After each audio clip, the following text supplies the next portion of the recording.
COVID fue reconocido incluso para la situación de emergencia de cuarentena, con lo cual, cuando obviamente se levanten estas medidas de aislamiento y el virus seguramente continúe circulando, si no hay una vacuna todavía, el trabajador que va a volver a hacer tareas presenciales va a continuar expuesto al contagio del virus.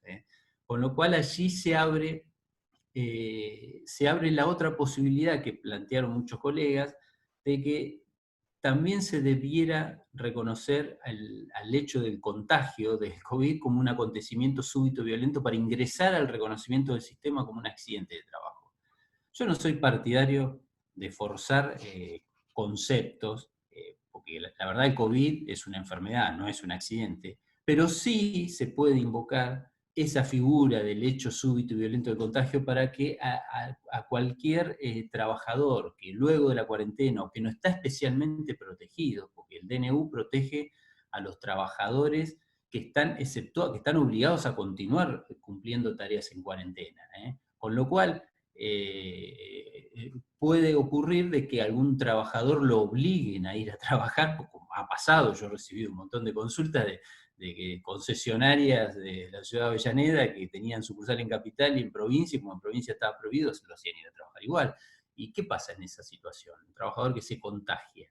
Bueno, no estaría cubierto por el decreto, entonces allí va a estar cómo va a actuar la justicia al respecto, porque es injusto que por la desidia de un empleador que obliga a un trabajador a ir a trabajar violando la cuarentena y ese trabajador se contagia, no quede cubierto por el sistema. Entonces, esto lo que demuestra a las claras es que tenemos un sistema restrictivo que históricamente fue denunciado por su restricción y porque además no respeta los convenios marcos de OIT, es decir, OIT, del viejo convenio 121, ya nos delimitaba cuáles eran los mecanismos que debían tener los países para reconocer las enfermedades profesionales.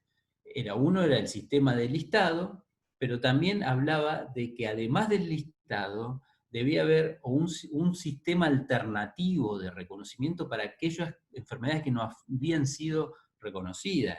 De hecho, el último listado actualizado por OIT de 2010 se da una fórmula genérica para las enfermedades como el COVID que son contagiadas por agentes de riesgo biológico. Habla de que todos otros agentes biológicos en el trabajo no mencionadas en el listado deben recibir cobertura, es decir, claramente invocando la recomendación 194 de OIT, que está actualizada, el último listado de enfermedades profesionales que tiene OIT actualizada, bajo esa figura de que cualquier otro agente biológico que generara una enfermedad que no está reconocida debe ser incluida con cobertura. Con lo cual tenemos herramientas legales de organismos internacionales para exigir en nuestro contexto interno de que se dé cobertura a una enfermedad como el COVID, de que no está expresamente mencionada en nuestro listado de enfermedades profesionales. También tenemos el convenio 155, que fue ratificado por Argentina, donde da una definición muy amplia sobre enfermedad profesional, designa que es toda aquella enfermedad contraída por exposición a los factores de riesgo que resulte de la actividad laboral. Es decir, más amplia imposible. Está diciendo cualquier factor de riesgo que esté presente en la actividad laboral y produzca una enfermedad al trabajador que va a trabajar por motivo y en ocasión del trabajo, debe ser reconocida como enfermedad profesional. Con lo cual, esto va a generar, obviamente, mucha litigiosidad, seguramente, si las comisiones médicas, como mencionaba recién Daniel, que no fueron modificadas hasta ahora sustancialmente, el sistema basal que venimos trayendo desde los 90 en nuestro país, son poco propensas al reconocimiento de nuevas patologías, va a traer seguramente a trabajadores que van a reclamar ante las comisiones médicas, no van a recibir esa cobertura y luego van a terminar en mayores litigios, que era lo que decía que se iba a evitar con la reforma del 2017. Pero acá hay un tema también importante de que el COVID no solo es importante el reconocimiento para la reparación, por ahí los abogados, mis colegas, no quiero criticar a mis colegas, pero pareciera que los abogados solo reclamamos indemnizaciones. A mí lo que me enseñó, y lo quiero decir públicamente, el vínculo con las asociaciones sindicales, con el espacio intersindical y todos los sindicatos que estoy vinculado los últimos años, es que el problema de la salud debe arrancar con una prevención estricta en los lugares de trabajo. El tema de la reparación es un capítulo importante en el sistema de coberturas y debe existir, pero que el COVID sea reconocido como una enfermedad profesional no es al solo efecto de la reparación de la incapacidad que tenga el trabajador, sino porque si no la reconocemos como una patología laboral, ¿cómo vamos a diseñar medidas preventivas en los lugares de trabajo? Porque todas las medidas preventivas, los exámenes de salud, todas las obligaciones que tienen los empleadores en lugares de trabajo están orientadas por los agentes de riesgo reconocidos. Si el COVID no lo tenemos reconocido como agente de riesgo ni como enfermedad, ¿qué estrategias preventivas vamos a tener en los lugares de trabajo? Entonces, hoy en día las únicas estrategias preventivas que manejamos, que tenemos, son las que dictan la autoridad sanitaria en general y algunas resoluciones que ha dictado la Superintendencia de Riesgo de Trabajo, que a mi modo de ver deja mucho que desear porque se basan en una información y una folletería que se le da, que se le brinda al trabajador, pero no tiene un contralor, no tiene un control estricto ni tampoco sancionatorio, como sí lo hizo el Ministerio de la Provincia de Buenos Aires, que hay que resaltarlo. El Ministerio de la Provincia de Buenos Aires dictó una resolución muy interesante, la 135/20, donde obliga a la confección de protocolos de higiene y salud, lo denomina la resolución, que deben ser notificados al comité interno de los lugares de trabajo, y si no hay comité interno de salud y seguridad en el trabajo, a la asociación sindical, lo dice la resolución. Con lo cual ahí tenemos una herramienta de que si nosotros nos obligamos a hacer trabajo presencial, debemos exigir la confección de esos protocolos, y el comité mixto de higiene y seguridad, o de salud y seguridad, o el sindicato, debiera tener el contralor de esos protocolos. Eso es lo que estamos buscando, venimos peleando desde hace años, de que haya una participación activa del trabajador, no para responsabilizarlo por lo que pasa, sino porque el trabajador es el primer detector del riesgo. El trabajador sabe lo que le enferma, sabe lo que le pasa, y debe tener participación activa en la confección de esos protocolos. Bueno, con lo cual tenemos, con respecto al COVID, tenemos el decreto 367/20 y una resolución que dictó la SRT para la tramitación del COVID. Pero a mí me gustaría, como ustedes son trabajadores del Poder Judicial, ser prácticos en esto, y bueno, yo hice un punteo de medidas que habría que tomar ante una situación de contagio. Bueno, primero, obviamente, hay que tratar de evitar la situación de contagio. Hay que tratar de que si se puede trabajar sin ir, si estamos exceptuados de la cuarentena y tenemos necesariamente que ir al trabajo, bueno, respetar todas las medidas de seguridad y los protocolos. Pero si llegara a ocurrir una situación de contagio, bueno, primer punto, esto es una pandemia mundial y esta enfermedad fue declarada de obligatorio reporte por la autoridad sanitaria, con lo cual lo primero que tenemos que hacer obviamente es denunciar a la autoridad sanitaria, no a la RT, a la autoridad sanitaria. Una vez que ya fuimos testeados y se dio la situación de positivo de COVID, bueno, allí debemos hacer la denuncia a la RT, o al empleador autoasegurado, con esa constancia del certificado que ya nos van a proveer, todo hecho por vía electrónica. Esto obviamente no se debe hacer en forma presencial, ni mucho menos. Se debe enviar la denuncia y se pide dos requisitos más, que es el permiso de circulación, que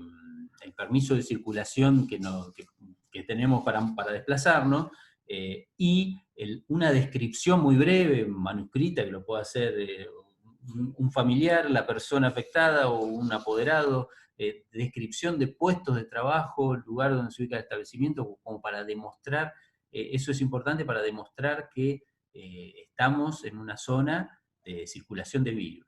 Hay que tener presente que en la página oficial de la autoridad sanitaria, el AMBA, como Chaco, como la zona Trelew, de Chubut y otras zonas del país, Río Negro, están declaradas como zona de circulación de virus. ¿Qué significa esto? Que si a mí me obligan a salir de mi casa, como dice el ingeniero Carlos Vaca, si me obligan a salir de la trinchera en pleno tiroteo, bueno, el riesgo es latente, ¿no? Si a mí me obligan a ir a trabajar en forma presencial y en una zona donde hay circulación de virus reconocida oficialmente, eso lo debemos invocar al momento de tramitar la denuncia de COVID, porque si es la RT la que me está diciendo que no es laboral, bueno, allí se invierte la carga de la prueba. Bueno, vos vas a tener que demostrar de que yo me lo contagié en otro lado, pero si ya la autoridad sanitaria está sosteniendo que hay libre circulación de virus en un lugar donde a mí me obligan a salir de mi casa, es muy difícil probar el origen del contagio, con lo cual es un juego de presunciones. Yo estoy circulando por la vía pública en una zona de circulación de virus. Obviamente que si ya hubieron casos previos, eso se debe mencionar, porque eso también ayuda para demostrar de que la enfermedad fue adquirida en el ámbito laboral donde yo fui contagiado. Pero bueno, es un procedimiento que lamentablemente nosotros lo criticamos incluso desde el espacio intersindical, de que se ponen muchos requisitos en cabeza del trabajador, que es el afectado, y un poco se diluye la obligación que existe históricamente, existió en el ámbito laboral. Es decir, no tenemos que olvidar de que acá el que tiene la obligación de seguridad es el empleador, y la propia ley de riesgo de trabajo en el artículo 31 establecía que el empleador es el obligado de hacer la denuncia, y acá como que se subvierte eso porque se pone en cabeza del propio trabajador la obligación de denunciar ante la RT.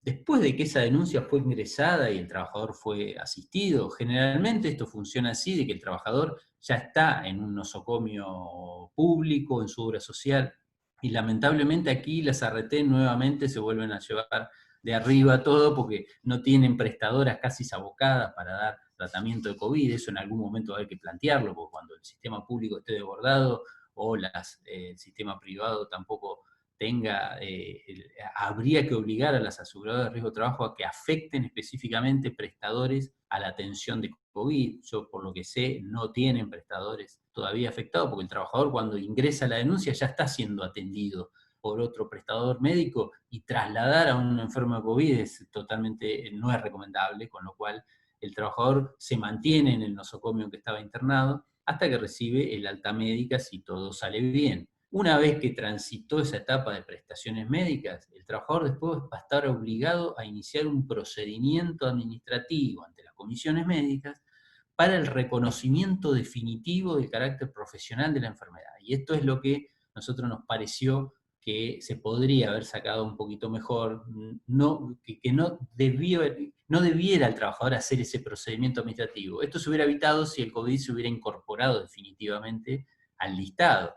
Todo el que se afecta por una enfermedad que está en el listado y es reconocida por la RT, no está obligado a un procedimiento administrativo ulterior como sí se obligó en este caso. Sí es muy importante lo que salió por el decreto, que es que se le quita la posibilidad a la aseguradora de riesgo del trabajo o al empleador autoasegurado la posibilidad de rechazar la denuncia, cosa que, bueno, aquí vemos que se tomó experiencia de casos anteriores, cuando en el año 2014 se incorporaron enfermedades profesionales, las ART sistemáticamente rechazaban las denuncias, y eso generó toda una situación de litigio innecesario. Entonces aquí la RT no va a poder rechazar esa denuncia, pero sí la RT lo que ha encontrado, que ya lo hemos visto, ha encontrado ciertos vericuetos para no dar la cobertura, no dar el reconocimiento inmediato, porque por ahí plantea de que hay falta de requisitos. Bueno, para eso en la página oficial de la SRT ha abierto un canal de reclamo vía online, con un formulario online que la verdad funciona, porque yo ya lo he transitado, y cuando hay una negativa a recibir la denuncia, se puede iniciar ese reclamo online por la página del SRT, y en 48 horas está obligada la superintendencia a dar una respuesta. Si guarda silencio, se considera aceptada la denuncia. Así que es un proceso, eso está funcionando bien. Esto porque se está obligando a que las RT den cobertura a la enfermedad.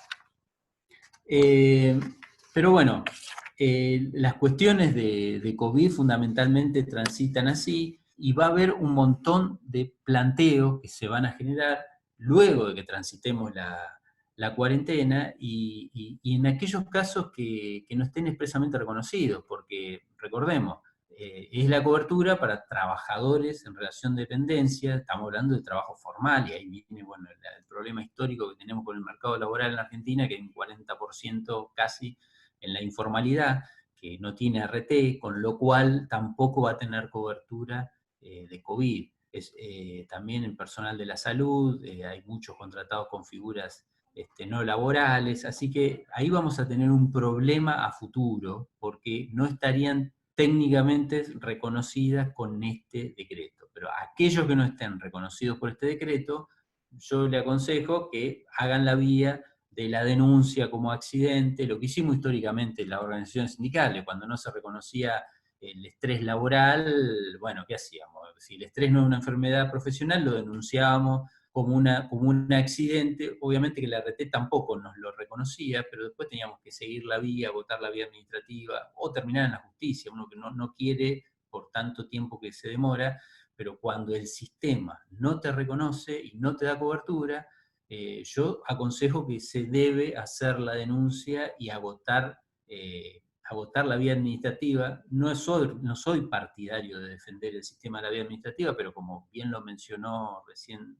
Daniel, nosotros estuvimos en contra de la adhesión provincial a la ley de riesgo de trabajo, reformada en 2017, pero ahora acaba de hacernos un nuevo regalito en la cuarentena en la Corte, sacando el caso Marchetti, donde la Corte considera que no es inconstitucional negarle el acceso inmediato a la justicia a un trabajador. Bueno, a mí me parece una barbaridad, porque si leemos la Constitución, sobre todo la Constitución provincial, que es muy clara al respecto, o los tratados de derechos humanos, negarle a una persona por el solo hecho de ser trabajador el acceso inmediato a la justicia me parece, bueno, un escándalo jurídico. Pero bueno, eso será motivo de otra charla. Vamos al segundo tema, para no utilizar tanto tiempo y darle espacio a ustedes de que hagan los aportes que consideren. El tema de qué pasa con los accidentes y las enfermedades laborales en este contexto de pandemia y en este contexto de teletrabajo, ¿no? Yo voy a enfocarme al tema del teletrabajo siempre desde el plano de la salud, como es la orientación de esta charla, pero el tema la temática de teletrabajo es mucho más amplia, y es un tema que, si bien no es novedoso, tenemos poca regulación, y ahora esto estuvo forzado obviamente por la pandemia. Lo primero que hay que decir es que Argentina no tiene una ley específica, como sí otros países de la región la tienen, sí lo que tenemos es la actual media sanción en la Cámara de Diputados de una ley que regula fundamentalmente al empleo privado, ¿no? Y ahí, por ahí ustedes que son trabajadores judiciales van a hacer su cuestionamiento de por qué no se incluyó también al empleo público. Yo siempre fui un poco partidario de defender de que el trabajador estatal debiera tener, debe tener los mismos derechos y regulaciones que cualquier empleo privado. Es decir, el hecho de que el empleador sea público o privado no varía la situación de empleo, con lo cual a mí me parece que lo lógico hubiera sido sacar una ley que regule el teletrabajo en forma genérica, tanto empleo público como privado. Pero bueno, sabemos que hubieron varios proyectos y la situación tal vez política no dio para sacar una ley más amplia. Esto será tal vez una materia pendiente. Esta ley también debe pasar la media sanción del Senado, todavía no es ley, es un proyecto que tiene media sanción. Ahora bien, lo que a mí más duda me suscita, o no duda, sino más resquemore me suscita con el tema de los accidentes y la enfermedad del trabajo en este contexto de cuarentena, fue la resolución que sacó la Superintendencia de Riesgo del Trabajo ni bien comenzó la cuarentena. Ustedes saben que la SRT sacó la resolución 21/20, anótenla, 21, no dice mucho, pero ténganla presente, la resolución 21/20, que fue la resolución que reguló la situación de teletrabajo durante la emergencia sanitaria y que obligó a los empleadores a denunciar a las ART las nóminas de trabajadores con lugar, días y horario y el domicilio de los propios trabajadores, desde donde iban a efectuar su trabajo remoto, ¿no? Esto fue una cuestión, si se quiere, por ahí el que vio la resolución a las apuradas dice, bueno, está bien que la RT sepa ahora dónde va a estar trabajando ese trabajador, está bien que así sea. La perlita de la resolución es que en el artículo 2, creo que era, dice, bueno, incluso en los considerandos, dice expresamente, por no tratarse de una situación típica de teletrabajo, lo que vivimos ahora en cuarentena, sino de una medida decretada en la emergencia, no se aplicará la resolución 1552 del 2012, creo que era. ¿Qué decía? Esta resolución 1552 del 2012 no es gran cosa, pero era la resolución, la única normativa que teníamos en riesgo de trabajo para que el trabajador pudiera exigirle al empleador elementos de protección personal, una silla ergonómica, un mouse, es decir, tenía muy pocas cosas esa resolución, pero aún eso se sacó. Digamos, a mí la bronca que me da es que lo poco que había, la propia SRT liberó al empleador de tener que proveer eso, incluso de que se aplique el manual de buenas prácticas que emitió la Superintendencia de Riesgo de Trabajo, que sabemos que no es gran cosa en salud y seguridad de trabajo, pero es lo poco que tenemos de regulación en el tema salud laboral para el contexto de teletrabajo. Con lo cual, esto muestra las prácticas que la SRT, a pesar del cambio de gobierno, no ha modificado su vieja política restrictiva y de sacar medidas rápidamente para atender fundamentalmente las exigencias del sector asegurador, seguramente, o empresarial.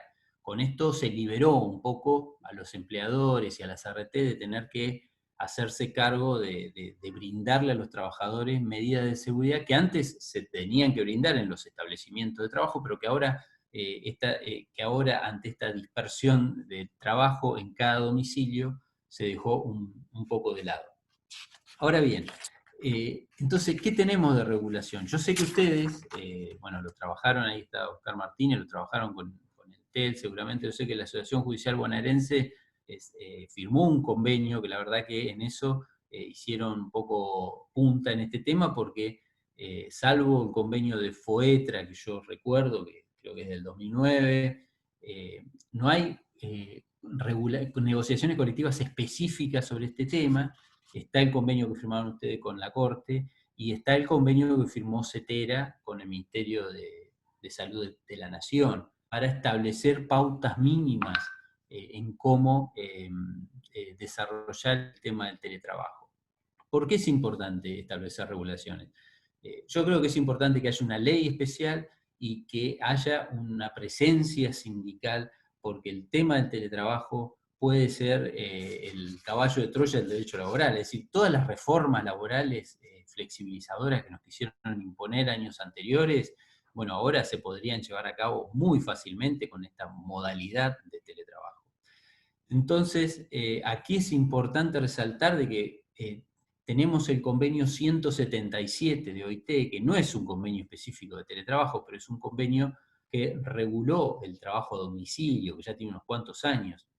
Pero es importante que ese convenio fue ratificado por Argentina y que exige expresamente que todas los accidentes, enfermedades que sufriesen los trabajadores trabajando de su domicilio deben merecer cobertura por el sistema de riesgo de trabajo. Y esto no es poca cosa, por eso lo menciono, porque ¿qué va a pasar ahora cuando un trabajador sufra un accidente en su casa? ¿No? Yo no quiero imaginar los argumentos que van a poner las aseguradoras, porque eh, si antes rechazaban las enfermedades diciendo que eran inculpables, que eran propias del trabajador, ¿qué va a pasar ahora cuando esos accidentes se deban a cuestiones estructurales precarias que puede tener el trabajador en su propia vivienda? Por eso a mí una cuestión que me hizo un poco de ruido es que en la media sanción de este proyecto de teletrabajo se sigue hablando de higiene y seguridad. Y el concepto higiene y seguridad, primero que está totalmente superado, pero si nosotros hablamos de la higiene y seguridad, antes le exigíamos al empleador cuando la higiene y seguridad provocaba alguna afección en nuestra salud. Pero ahora no podemos argumentar la higiene y seguridad porque estamos hablando de la higiene y seguridad en nuestra casa. Si nosotros tenemos una descarga eléctrica y se debe a que tenemos los cables pelados en la casa y no tenemos un disyuntor, bueno, la RT va a decir que eso es un problema ajeno al poder de dirección del empleador y que no debe hacerse cargo. Entonces va a haber un montón de cuestiones de cómo se le va a dar cobertura a un trabajador en este contexto, y a mí lo que me preocupa es que intenten con esto desligarse o dejar de reconocer accidentes y enfermedades que en forma limitada se venían haciendo y ahora con este contexto sean aún menor. Por ejemplo, 1/3 de los accidentes y de la siniestralidad en nuestro país es por accidentes in itinere. Eso estaría bien que ahora se vea reducido ante la menor circulación, pero ¿qué va a pasar con las enfermedades? Bueno, yo trabajo con un sindicato docente, con SUTEBA, y el docente da clases ante grupos de alumnos y se le reconoce la disfonía como enfermedad profesional. Bueno, ahora ya me imagino que la RT en cualquier momento va a decir de que la disfonía que tenga el docente por haber dado clase por un medio virtual todo el día no se le va a reconocer porque no es en presencia de un grupo de alumnos. Entonces, ¿esto qué nos lleva? Que debemos rediscutir los nuevos agentes de riesgo, que genera esta nueva modalidad del teletrabajo, pero también debemos rediscutir qué posición vamos a tomar como trabajadores, porque yo no estoy dispuesto a resignar el último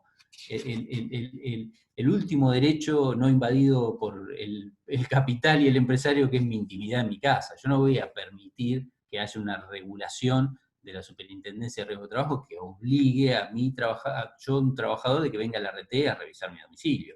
Eso es un debate que se tiene que dar. ¿Cómo vamos a exigir controles de seguridad? ¿Cómo vamos a exigir que nos reconozcan las afecciones que vamos a tener en el contexto de teletrabajo? Pero ¿cómo vamos a preservar nuestra intimidad cuando a los trabajadores se los obliga a conectarse y a tener prendida una cámara y nos van a controlar mucho más de lo que lo hacían en el establecimiento? Entonces estos son todos debates, la verdad, que hay que darlos, pero sobre todo para que no sigan restringiéndonos en nuestros derechos de cobertura ante los accidentes y las enfermedades del trabajo. Otro tema también es los padecimientos, bueno, psicosociales, las enfermedades psicosociales que nunca fueron reconocidas en nuestro sistema, y ahora con esta nueva modalidad que se van a disparar, o el propio contexto de cuarentena, se van a disparar, y tenemos un sistema que no reconoce el burnout, el estrés, es decir, no reconoce las afecciones psicosociales, cuando el listado actualizado en 2010 de OIT sí lo contempla. Es decir, ahí vuelven viejos debates que teníamos con el sistema de cobertura de riesgo de trabajo ante este nuevo contexto de pandemia. Bueno, y como último punto, para no aburrirlos demasiado y dar espacio por ahí a la intervención que puedan hacer ustedes, ¿qué va a pasar con la vuelta al trabajo presencial? Esperemos que esto sea lo más temprano que tarde, pero ¿qué va a pasar? Porque yo creo que, bueno, no creo yo, lo creemos todos, de que va a ser difícil de que el virus no continúe circulando y nosotros tengamos que volver a trabajar, y bueno, y tengamos que confeccionar protocolos obligatoriamente para la prevención. Y allí yo les mencionaba de que la Superintendencia de Riesgo de Trabajo tomó un camino muy tibio, porque solamente tiene emitió, les menciono un par de resoluciones, la resolución 29/20, donde obliga a las ART a suministrarle a los empleadores un afiche electrónico, obviamente, con recomendaciones de prevención, cómo ponerse un tapaboca. Bueno, es decir, son medidas que está bien que estén, pero como que parecen que son pocas para la situación, porque no se habla qué pasa si no se cumple. Si yo cuando era estudiante de la Facultad de Derecho, me decían que eso no era una norma. Si una norma que describe una conducta y que no establece una sanción, bueno, ustedes lo saben, trabajan en el Poder Judicial, y no establece cómo hacer para cumplirla, es como decir frases de buenas intenciones. Bueno, eso pareciera que son las resoluciones de la Superintendencia de Riesgo de Trabajo. A contraposición, insisto, el Ministerio de Trabajo de la provincia, si bien sacó una o dos resoluciones, la 135, léanla, es muy importante porque establece la obligación de confección de protocolos, la notificación a la comisión interna o a la asociación sindical, y si eso no se cumple, se considera falta grave por el régimen sancionatorio que tiene la provincia de Buenos Aires firmado en la ley de pacto federal. Con lo cual, ahí vamos a, como sindicatos, los sindicatos y los trabajadores pueden tener una herramienta efectiva para exigir que se cumplan con los protocolos en los lugares de trabajo. La SRT también sacó la disposición 3/20, que eso lo reguló específicamente al sector telecomunicaciones. Luego sacó la disposición 5/20. Yo después tengo un Power con todos los links de la normativa que se los voy a pasar por si les sirve.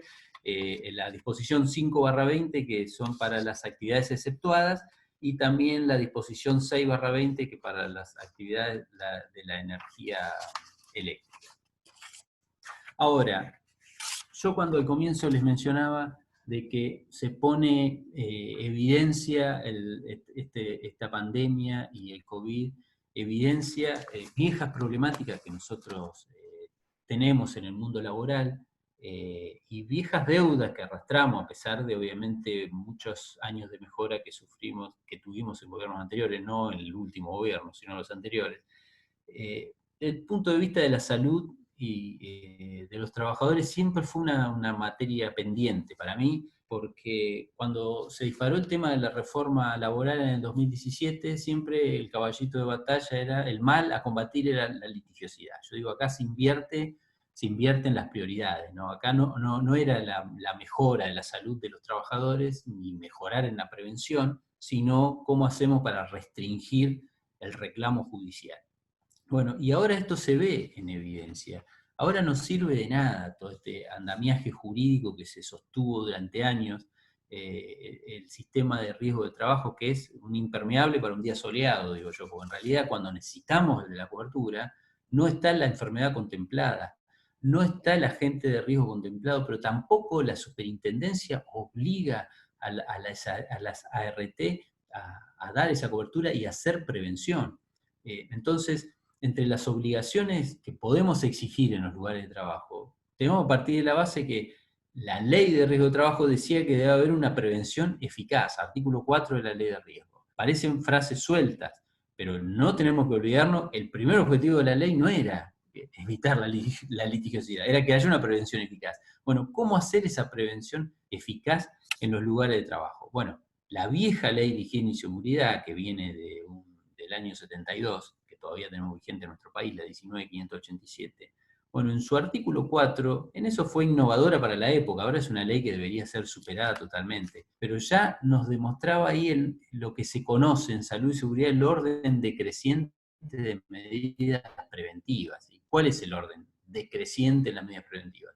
Es decir, no darle primero al trabajador los elementos de protección profesional. Primero se debe eliminar el riesgo en el lugar de trabajo. Primero, eliminar el riesgo. Si no se puede eliminar el riesgo, reducirlo, aislarlo al riesgo. Si no se puede reducir o aislar el riesgo, recién ahí se busca aislar el trabajador, alejarlo de la situación de riesgo. Si tampoco se puede alejar al trabajador de la situación de riesgo, recién viene el último paso, que es suministrarle los elementos de protección personal para tener... En este caso de COVID obviamente parece muy difícil, mientras el virus circule, eliminar la situación de riesgo. Entonces debemos exigir en los lugares de trabajo los elementos de protección personal, porque la ley exige que es el empleador o la RT contratada que nos lo deben suministrar.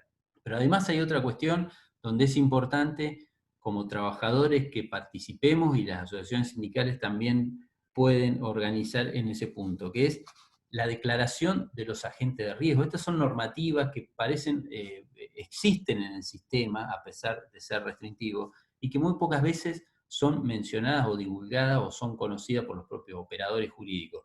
Los empleadores tienen la obligación de declarar los riesgos expuestos, eso está en la resolución 463/2009. ¿no?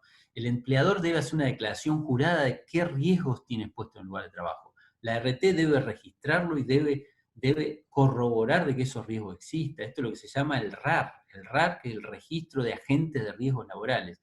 Nosotros lo que podemos hacer es obligar que en la confección de esos RAR se incluya el COVID. Si nosotros nos hacen ir a trabajar a un lugar donde hay circulación de virus, es muy probable que el empleador no quiera incluir que hay COVID en el lugar de trabajo.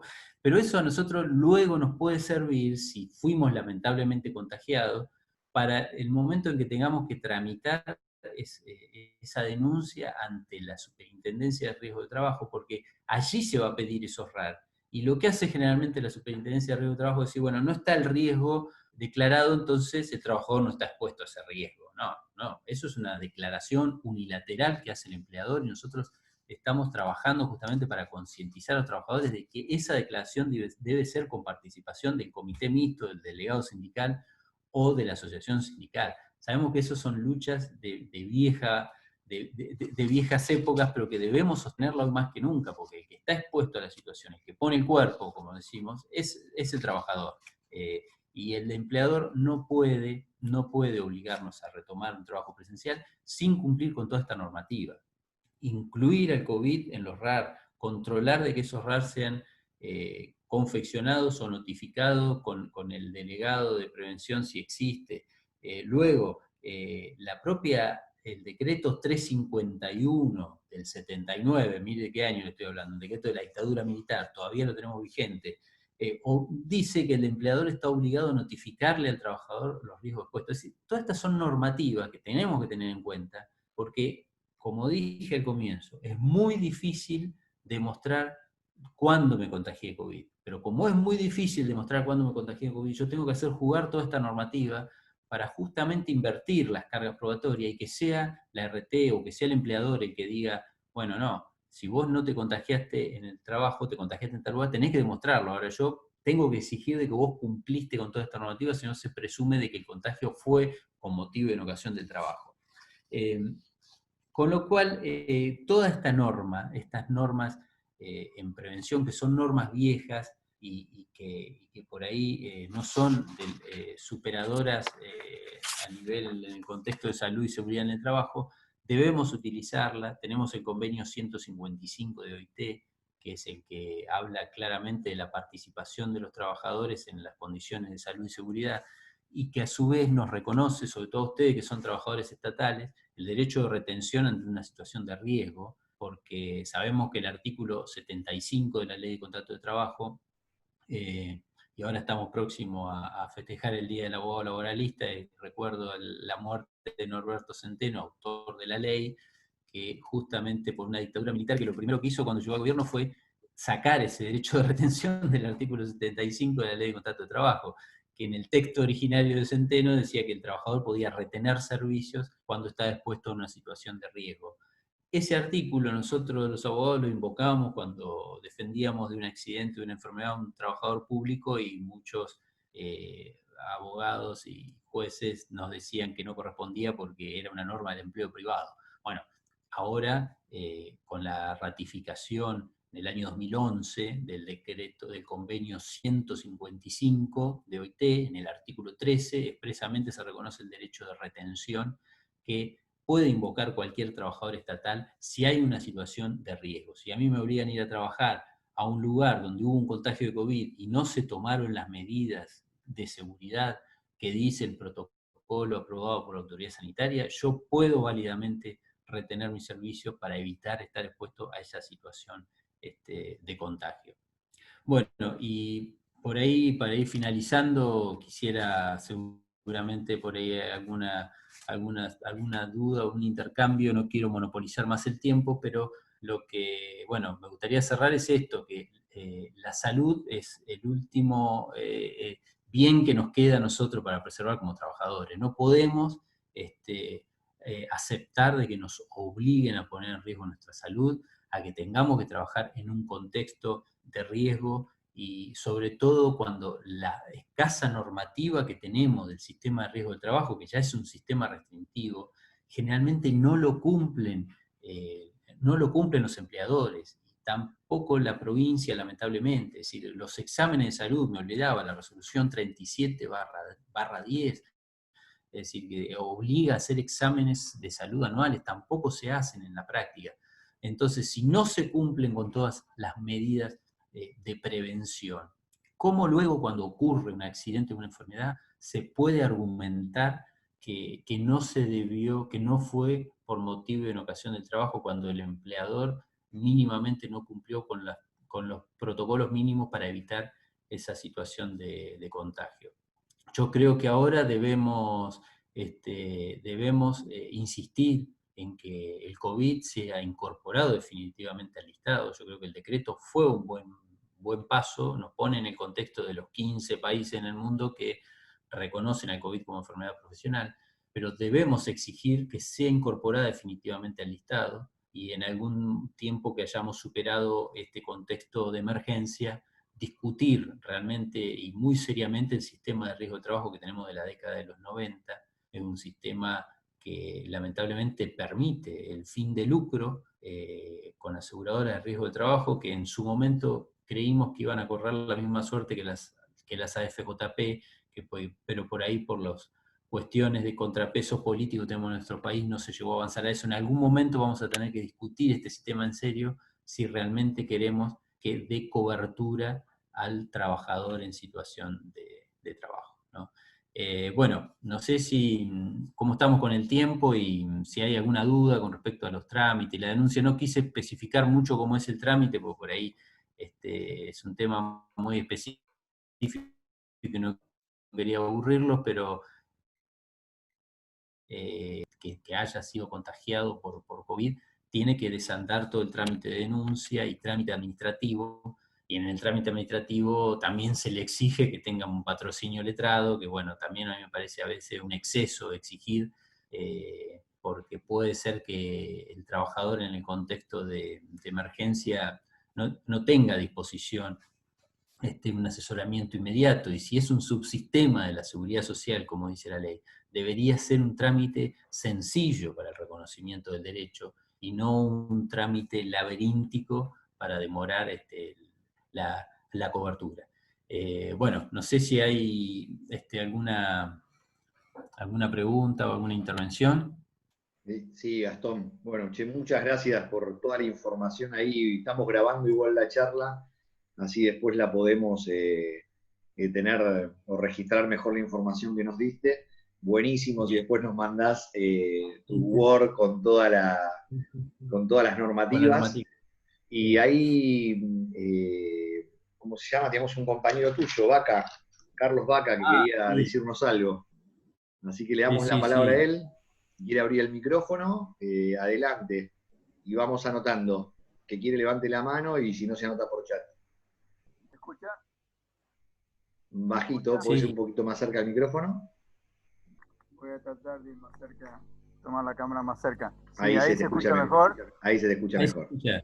Bueno, ¿Qué yo lo que tal? quiero reflexionar en el conjunto es que pensemos lo siguiente.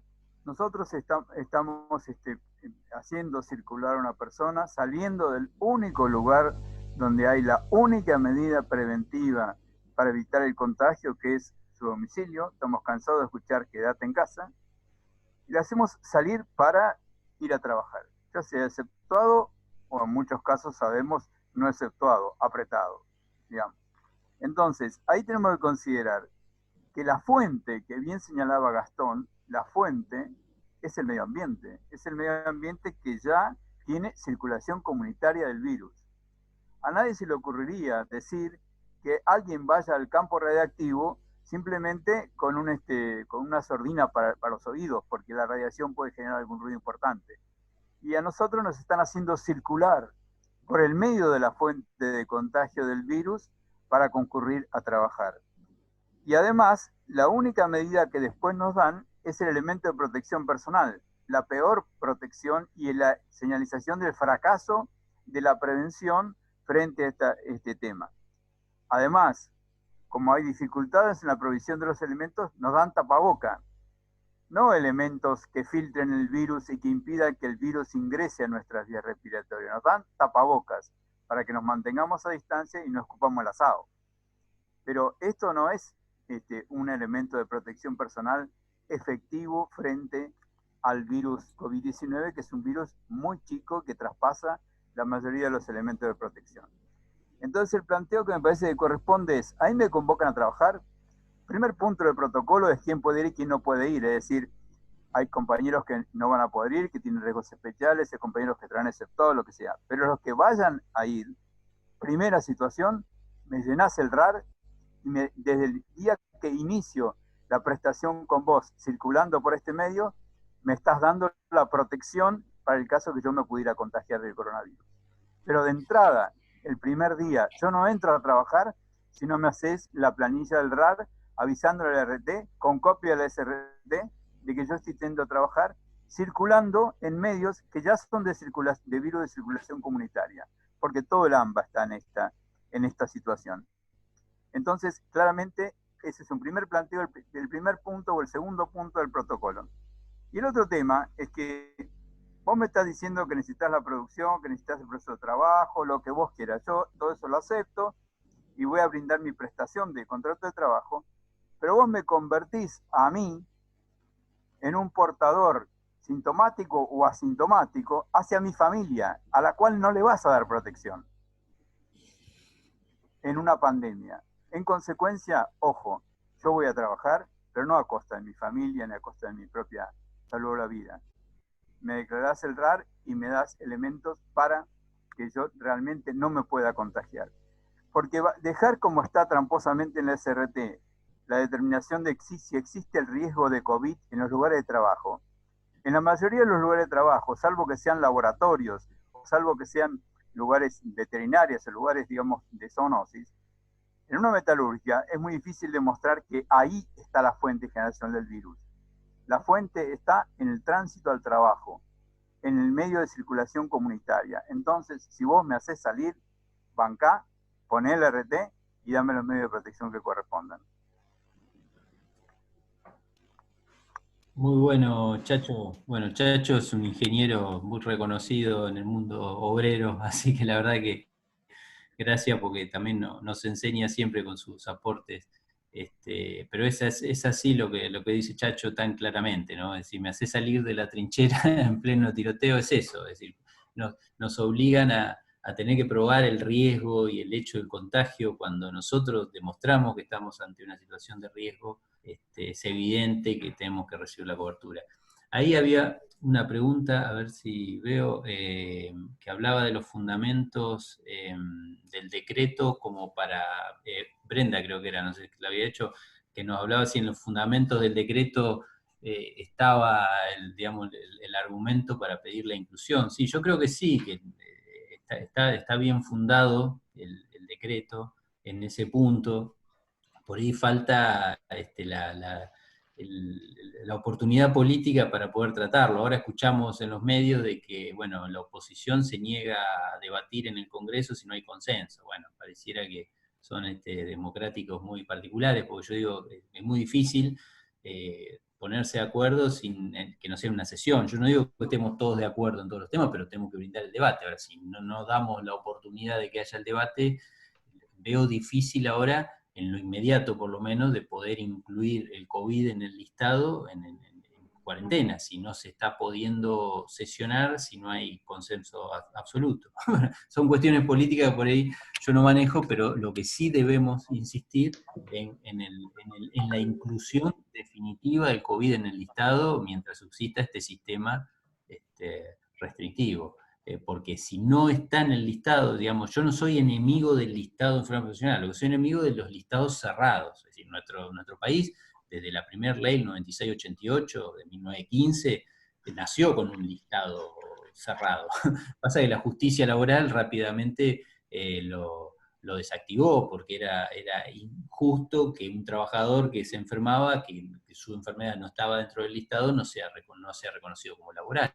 Entonces, eso se mantiene a través de los años. Pasaron más de 100 años y todavía seguimos en el mismo debate de principios del siglo XX de por qué tenemos un listado cerrado. Está bien que haya un listado, porque eso facilita la prueba de enfermedades que es muy difícil demostrar, es una presunción de laborabilidad de la enfermedad, pero lo que no debe haber es un listado cerrado, debe haber una fórmula abierta como lo recomienda OIT, y nosotros en nuestro país no tenemos. una pequeña acotación que me olvidé en la presentación, que es que gracias al laburo de este equipo, ¿no? de esta intersindical de salud laboral, por supuesto con otros sectores, pero creo que fueron los primeros y los que más fuerte instalaron el tema de la pelea porque el COVID fuera enfermedad profesional, así que digamos, hay un reconocimiento también a este trabajo de las compañeras y los compañeros de este espacio. Me había olvidado en la presentación. Sí, gracias, Daniel. Sí, ahí hubieron mucho, bueno, está Lili Capone, mucha gente del espacio, Beto Pianelli, vos lo nombraste, muchos que obviamente tuvieron su participación para poner este tema en debate, pues debemos ser francos, el tema de la salud laboral, ahora está en debate la salud pública porque estamos en la pandemia, pero no es un tema que ocupe mucha agenda pública, y a veces no debemos dejar pasar los pequeños momentos que tenemos cuando se originó la cuarentena y esto estaba en debate.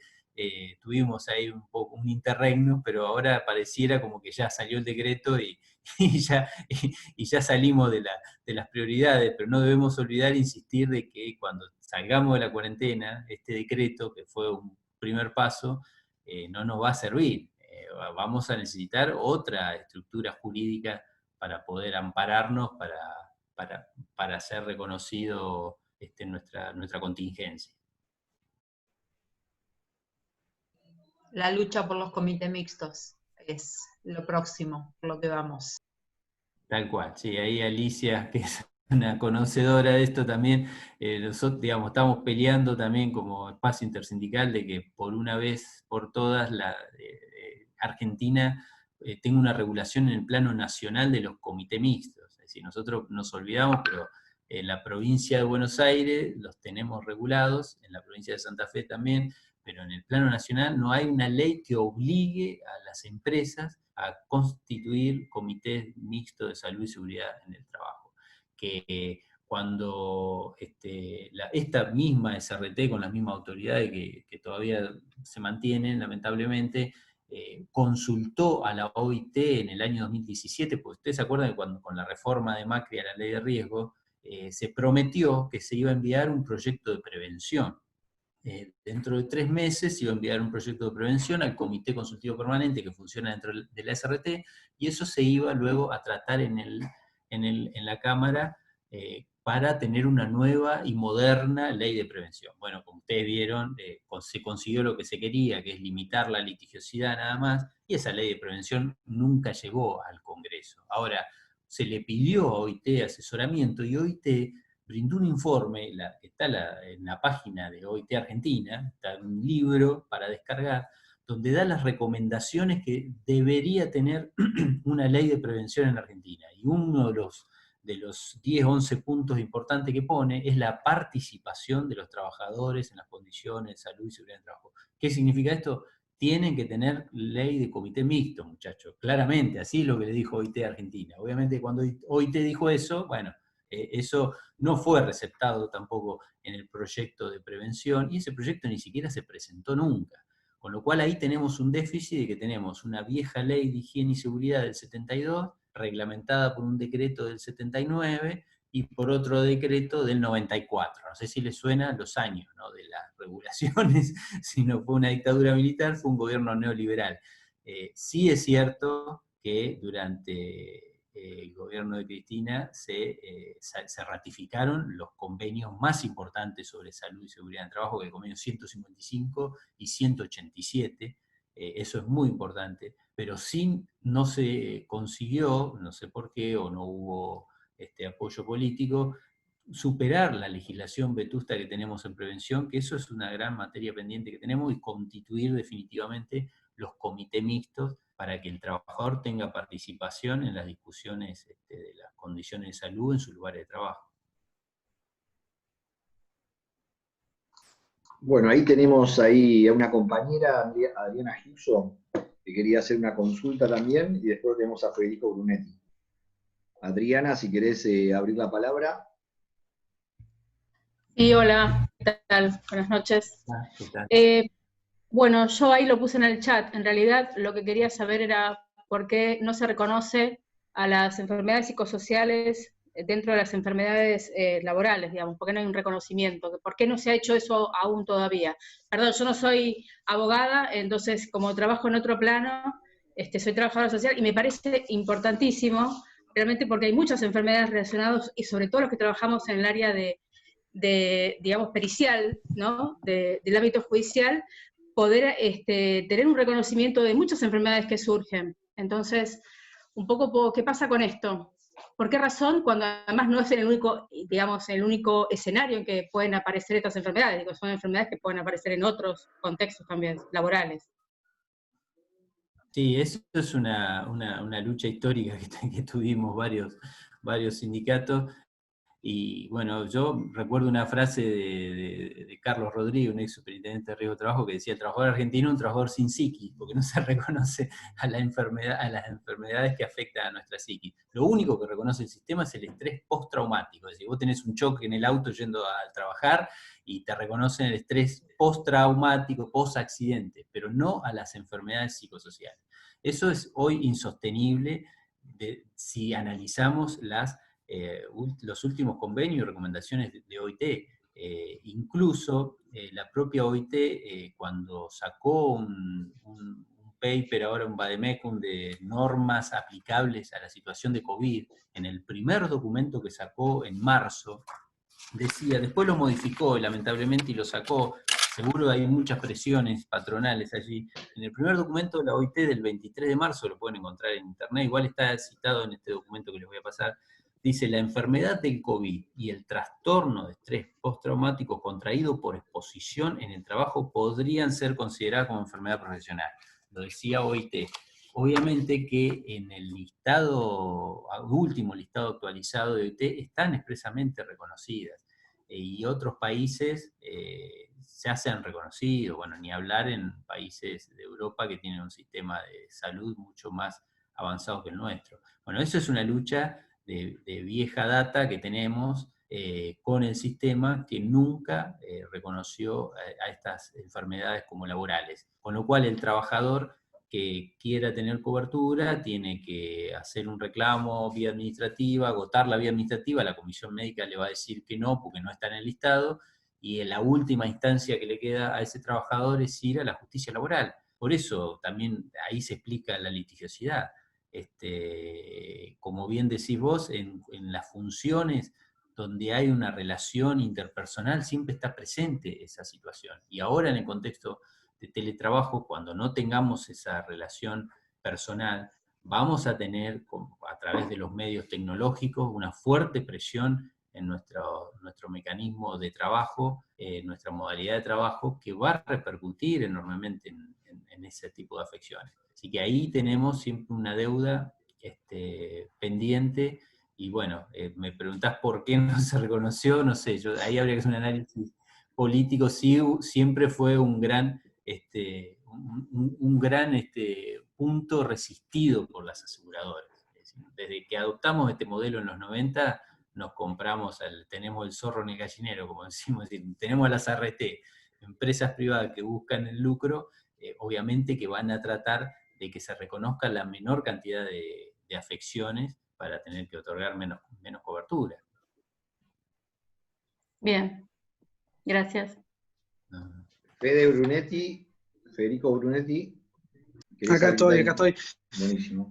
Ahí estamos. Bueno, primero buenas tardes a todos los compañeros y compañeras. Agradecer, la verdad que es algo muy complejo, con una variedad de aristas muy grandes y da mucha claridad ahí la exposición del compañero Gastón. Yo quería hacer una reflexión y después una pregunta. La reflexión es en torno al cierre de la exposición de Gastón, con esto de que nos debemos una reforma estructural del sistema de riesgo de trabajo. La reflexión que tengo en torno a eso es que me parece que hay que ponerla en cabeza de los trabajadores. Creo que está claro que las aseguradoras de riesgo de trabajo, así como las obras sociales sindicales, deberían pertenecer a los sindicatos, o en todo caso, si no pertenecen a los sindicatos, que la superintendencia de riesgo de trabajo, en vez de que sea un nombramiento del Poder Ejecutivo, que no sé, lo pongan en cabeza del Confederal de la CGT o de la CTA. creo que los trabajadores tenemos la suficiente historia como para hacernos cargo de nuestro propio destino. Esa es la reflexión. Creo que todo este sistema tiene que estar en manos del movimiento obrero. Y la pregunta tiene que ver con la cuestión del teletrabajo, que si bien se mencionó no me quedó muy clarito. Que entiendo igual que todavía no tenemos jurisprudencia, que no han empezado a aparecer casos, pero para que me quede claro, preguntar, en caso de un accidente o de contagio de coronavirus o cualquier otro accidente, que uno tenga en la casa, en horario laboral, trabajando remoto, teletrabajando, ¿cómo se encararía esta cuestión? Sí, bueno, con respecto a la reflexión que vos hacés, estoy totalmente de acuerdo. Y valoro nuevamente que las organizaciones sindicales tengan esta prioridad en agenda, porque el tema de la salud tiene que venir de los trabajadores, de las organizaciones sindicales, y el sistema de riesgo del trabajo debería tener una participación más activa de los trabajadores. Hoy en día, la propia SRT es un riñón de la aseguradora de riesgo de trabajo, lamentablemente. Hasta la propia estructura normativa la lleva a eso.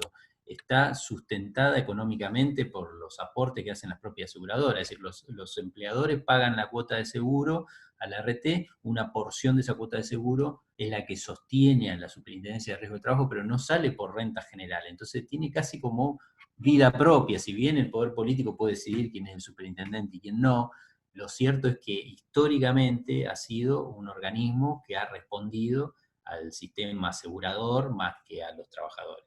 Eso es una materia indudablemente pendiente que tenemos. Y lo que planteabas de la duda, hoy cualquier accidente, yo ya he tenido consultas, es decir, un trabajador que está trabajando en la casa, se levantó, se resbaló, se golpeó la rodilla, es un accidente de trabajo, porque la ley claramente define, y esto es muy importante que lo hayas preguntado porque hay mucha confusión a veces en algunos compañeros que creen que el accidente de trabajo es solamente el que ocurre en el establecimiento. No, el accidente de trabajo es el que ocurre con motivo y en ocasión del trabajo. Esto quiere decir que yo puedo estar trabajando bajo esta modalidad de contacto remoto, pero si el accidente ocurre por ese motivo, bueno, va a ser laboral igual. Yo hoy ponía el tema de la higiene y seguridad. Yo tuve casos, lamentablemente, de un docente, me acuerdo ahora, acá en la ciudad de La Plata, que había recibido una descarga eléctrica porque en el aula taller donde trabajaba estaban mal las conexiones eléctricas.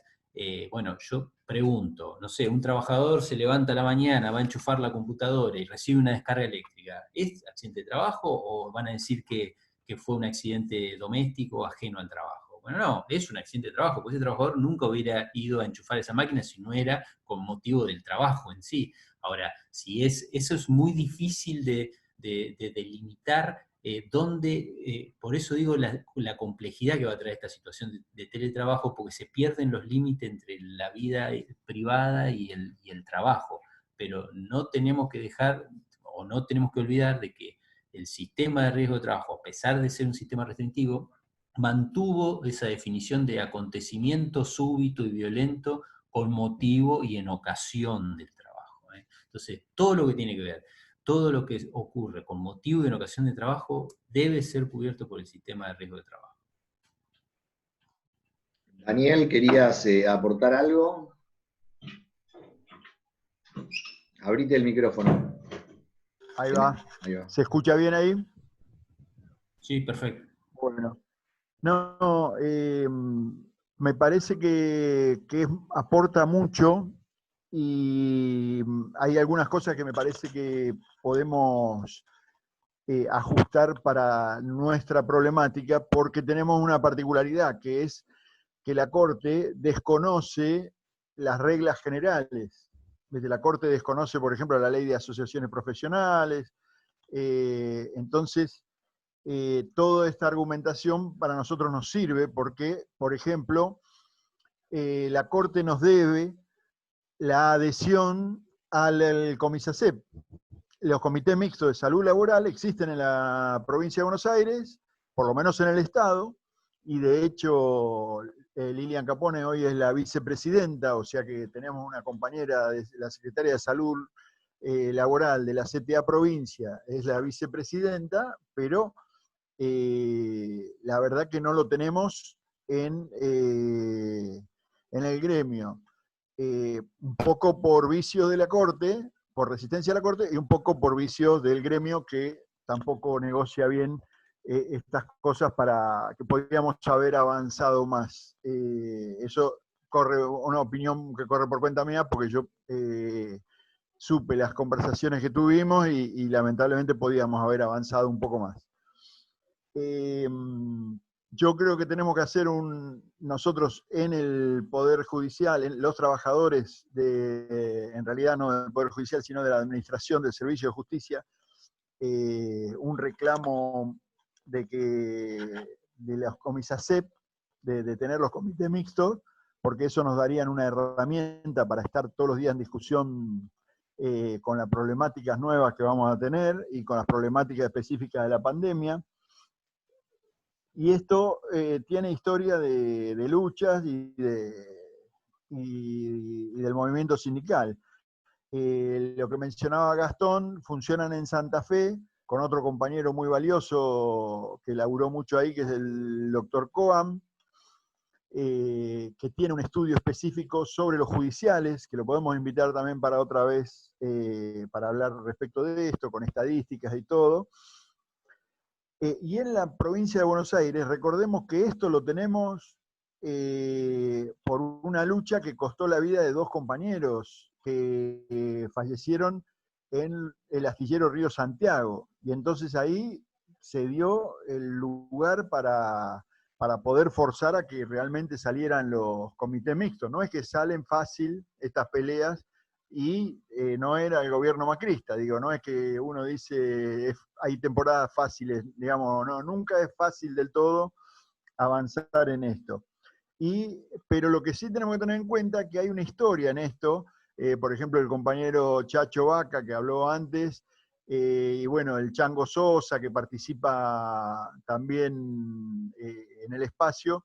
El compañero Chango Sosa, nosotros de la zona norte lo conocemos más porque él formó parte de las comisiones internas de los astilleros, donde hubo más, que es el lugar donde más desaparecidos hubo de los trabajadores de la zona norte, pero los astilleros, los trabajadores llegaron a tener el control de la producción y sobre todo del cuidado de los compañeros, porque en esta historia de los astilleros, era una tradición que cada barco se llevara por lo menos la vida de un compañero. Era como tradicional. Así como se rompe con la botella de vino y se inaugura el barco, sabés que lo inaugurás con un compañero menos. Y cuando tuvo el control la comisión interna, no hubo ningún muerto y se cumplían los términos de trabajo dentro del astillero. Digo porque hay una historia muy rica, hoy es muy difícil articular a veces esas peleas, pero creo que nosotros tenemos que apuntar en el sindicato y en la CTA a fortalecer muchos de estos espacios porque son claves, y lo demuestra este hecho, ¿no? Que el teletrabajo, que hace 30, 40 años que las empresas querían ponerlo, hoy la pandemia les da una excusa para avanzar sobre la flexibilización y sobre el ahorro y la maximización de las ganancias, ¿no? Porque lo que está pensando la empresa es, y quizá la Corte también, es no tengo que pagar alquiler de la oficina, no tengo que pagar el empleado de seguridad, tengo que pagar menos si tengo que limpiar el tanque de agua o garantizar algunas prestaciones mínimas a la cocina. Y nosotros creo que tenemos que tener muy en claro, primero, que los derechos se tienen que seguir garantizando aún en casa y que terminado esta etapa tenemos que pelear por la vuelta al trabajo presencial, y que el trabajo presencial en la justicia es muy difícil de sustituir, porque si yo tengo que atender a una persona que viene con un problema de violencia laboral, no es lo mismo que yo lo atienda por una camarita, a que yo vea que esa persona viene con los 2 hijos colgados de la mano y que viajó y que porque realmente tiene un problema que lo supera y que nosotros tenemos que resolverlo jurídicamente, pero también teniendo en cuenta a la persona. No lo quiero hacer más largo, pero me parece que nosotros tenemos que ver cómo avanzamos en las problemáticas nuestras. Por ejemplo, la Corte no realmente saca todos los días resoluciones, especialmente los domingos.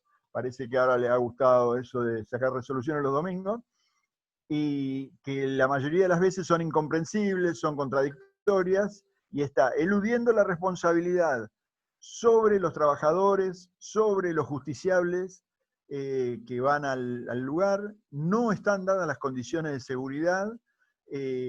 Lo que han generado, han hecho un arquito con un fierrito y un nylon. Esa es la separación de la persona que atiende y del justiciable o del profesional. No hay una instrucción real de cómo se va a trabajar. Me parece que todo eso nosotros tenemos que enmarcarlo en algo teórico como lo que está desarrollando Gastón, para tener mucha fortaleza, porque con la que estamos peleando es nada menos que con la Corte. La Corte, por ejemplo, está abriendo departamentales como Azul, pero que Azul contempla, Azul que tiene poquitos casos, pero los tiene, y tiene Olavarría que tiene un montón de casos, que tiene un brote. Entonces, digamos, para sacarse de encima el problema, dice, bueno, abrimos tal departamental, y realmente no está habiendo una responsabilidad. Me parece que nosotros tenemos que hacer mucha fuerza en esto. Ahí está escribiendo Mónica Blanc, coincido con todo eso, que son ambiguas, pero hay cosas que inclusive también son contradictorias. Lo que no sé es la intención de la Corte, me parece que es sacarse las cosas de encima. Por eso nosotros tenemos que capacitarnos lo más posible, discutir entre nosotros, y vamos a tener que ver cómo organizamos esa pelea, cómo la coordinamos para sacar las resoluciones que garanticen la seguridad de los trabajadores, ya sea en la casa, pero también en este momento los presenciales, que cada día van a ser más. Gracias. Es muy, muy importante, permitid un segundo, es muy importante lo que marcaba Daniel, porque, bueno, no sé por qué razón, pero históricamente los trabajadores judiciales fueron postergados en los derechos colectivos en la provincia de Buenos Aires. Cuando salieron las leyes de paritarias, salió para la administración central, para los docentes, y a los trabajadores judiciales no se le dictó ninguna ley especial y se los redujo a una mesa de diálogo, que le llama. Y ahora con el tema de los comités mixtos, lo que marcás es también muy, muy parecido, es decir, está el Comité Mixto de Salud y Seguridad para el Empleo Público, que funciona para la administración central, funciona en el sector docente, pero también se debería exigir de que funcione en el Poder Judicial. Yo creo que es una herramienta importantísima esa. Yo, por ejemplo, ahora tuve posibilidad de intervenir en el último protocolo de seguridad que se confeccionó en el sector docente, y bueno, lograron que el Estado provincial, es cierto que es otro Estado provincial, no es el que teníamos en el gobierno anterior, firmaron un protocolo reconociendo que el trabajo presencial que va a ser la denuncia al sistema de riesgo del trabajo por contagio de COVID de docentes que se contagien haciendo trabajo presencial en establecimientos donde hay circulación de virus. No lo reduce a la situación de pandemia, que yo decía que el decreto, como está dictado, parecería que tiene fecha de vencimiento, que cuando se levante la cuarentena, salvo el personal de salud que lo cubre más allá, más tiempo, pero para el resto de los trabajadores, cuando termina la cuarentena pareciera que nos quedamos sin el decreto que reconoce COVID. Bueno, ya tenemos un protocolo firmado por la Comisacep de Salud, de Educación, para reconocer que eso es una patología laboral que se va a denunciar al sistema positivo. Es muy importante pelear por esos ámbitos de participación y sobre todo poner esto sobre la mesa que marcaba Daniel, de que los trabajadores judiciales parece estar históricamente rezagados porque, bueno, obviamente el Ejecutivo lo deja librado a la suerte con la Corte, y la Corte en ese punto no asume las responsabilidades que tiene como cabeza de poder y como empleadora que es ante ustedes. Bueno, ahí está la compañera Brenda Eldrid, que quería hacer alguna consulta o decirnos algo. quiere abrir el micrófono. Sí, yo estaba pensando en esto que decía Gastón acerca de la seguridad en el espacio de trabajo, y pensando en las condiciones de seguridad, de cómo eso engloba todo, desde la ubicación de lo mobiliario en las oficinas, la colocación de los accesos, las cuestiones eléctricas y demás, ¿no? Y pensaba hasta qué punto, si en algún momento esto se va a volver a discutir, la seguridad también incluye este aspecto relacionado con la provisión de los equipos tecnológicos para hacer el trabajo. Pensando en la seguridad de la información y las infraestructuras críticas que maneja el empleador con esta cuestión digital. Pensaba en si la ley de riesgos del trabajo, más allá de dar la protección a toda la cuestión de salud, brindaría también, o podría pensarse en que brinde también esta seguridad al trabajador de que ante una circunstancia de estas características tenga un paraguas. Bueno, eso de proveer también todas las herramientas y todo lo que es la conectividad y todo, eso está contemplado en la nueva sanción de la ley de teletrabajo que está ahora en diputados, que tiene que pasar al Senado, pero que bueno, está contemplado por el empleo privado y se deja librado a la negociación colectiva regular sobre las situaciones no contempladas. Entonces ahí donde se abre este escenario de que creo que la asociación sindical que los representa a ustedes debiera exigir de que como en esa ley va a regular solamente el empleo privado, ustedes debieran ya estar rediscutiendo esa cuestión de cómo se le van a proveer los insumos y las herramientas básicas. Obviamente que lo que plantea es muy, muy interesante, no solo para poder trabajar, sino también para preservar nuestra salud como trabajadores. Yo creo que el 90, el 99% de las instituciones laborales están orientadas por una cuestión de salubridad hacia el trabajador. Ya hoy no podemos discutir de que todo, es decir, ya sea la ley de jornada, la limitación de la jornada, las vacaciones, las licencias, todos los institutos del derecho laboral tienen una orientación profundamente humanista y que intenta preservar la salud. Entonces, si vamos a regular el teletrabajo o hacer un nuevo convenio de teletrabajo y vamos a exigir todas esas cuestiones, obviamente que el tema de salud tiene que ser central. Por eso yo, la única crítica que le puedo hacer a esta media sanción que acaba de ser sancionada es que se le da muy poco espacio a la salud, solo se menciona a la higiene y la seguridad, que es un hecho, es un concepto ya superado, porque hoy las cuestiones de salud no pasan solo por la higiene y la seguridad. Como mencionaba la compañera, el tema de las enfermedades psicosociales, podemos tener un lugar muy higiénico y con mucha seguridad ambiental, y igual la carga de trabajo nos termina enfermando. Entonces el concepto de obligación amplio de seguridad que tiene que dar el empleador va más allá de la higiene y seguridad. Es de tener mejores condiciones de trabajo, y las vamos a encontrar la respuesta en los dos convenios ratificados por Argentina de OIT, pues son muy importantes. Son obviamente convenios muy genéricos, pero que nos pueden servir para fundamentar nuestra petición. El 155 de OIT, ratificado, insisto, 2011, los dos, y el 187, el de la seguridad y salud en el trabajo, y el de la promoción de la salud en los lugares de trabajo, donde se le da una participación activa a los trabajadores. Son convenios básicos y muy genéricos, pero son la normativa que por el 75, inciso 22 de nuestra Constitución, tienen jerarquía superior a las leyes, entonces nuestras leyes deben respetarlo, y si no tenemos leyes acorde, bueno, podemos avanzar con la negociación colectiva para suplir esos vacíos. A mí me parece que eso es un gran terreno que tenemos para mejorar y para luchar para conseguir nuestras mejoras. Gracias. Alicia quería decirnos algo, le damos la palabra.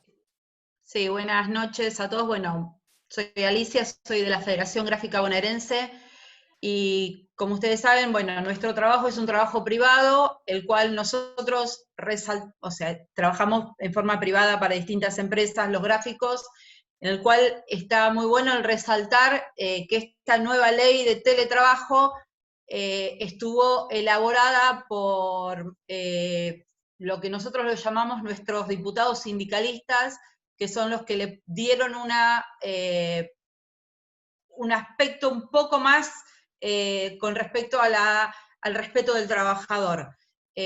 Tenemos también a la compañera María Rosa Martínez, que le dio lo que es el aspecto de género, que habla de las mujeres que, aparte de tener el teletrabajo, tenemos el trabajo de lo que es el cuidado, y no es lo mismo trabajar en un taller, en una empresa, que tener que trabajar a veces con los chicos dando vuelta, o sea, eso rescatar lo que tiene de bueno para los trabajadores privados.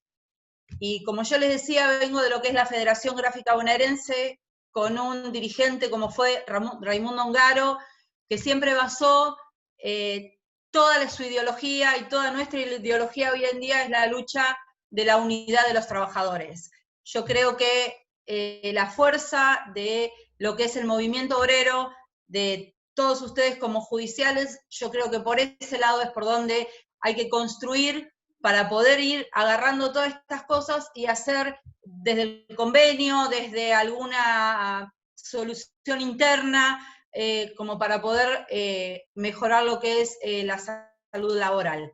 Otro tema es, que hablaba recién Gastón, vamos también por la ratificación del convenio 190, que es sobre la violencia laboral, que esta vez tiene incluido lo que es género, que también está ya ingresado a diputados, que pasó a senadores, para esta ratificación y para tener una herramienta más en lo que es todo lo que es el derecho de ser un trabajador y volver a su casa con salud y volver a su casa con una cabeza sana, porque como decían antes, parece que los trabajadores no tenemos cabeza, o sea, de la cabeza para abajo nos enfermamos todos y de la cabeza para arriba no existimos.